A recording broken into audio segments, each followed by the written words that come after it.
বাড়ি প্রসাদ মজুমদারের বাহন বিজ্ঞান। সরস্বতী চলল হাসে, লক্ষ্মী চলল কাঁচায়, আরে আরে অসুর কেন সারের মতো চেঁচায়। কার্তিক তার ময়ূর রেডি, গণেশ দাদা চুহা, আরে আরে অসুর কাঁদছে কেন, করছে কেন মুহা।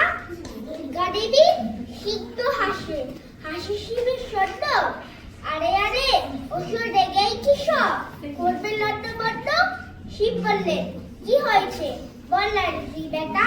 দুর্গা বলেন মুখে না নেই একদম মুঠেটা। অসুর বললেন আবার দিও না সাতকাহন, তোদের তো সবারই করে একটি বাহন আছে, আমার বেলা নবরঙ্গা, দিচ্ছে আমায় ধোকা, আমারও চাই একটা বাহন, নইকাবি বোকা। শিব বললেন বল কাকে চাই, দিচ্ছি আমি বল। অসুর বললেন আমার বাহন হোক ডাইনোসর নমস্কার।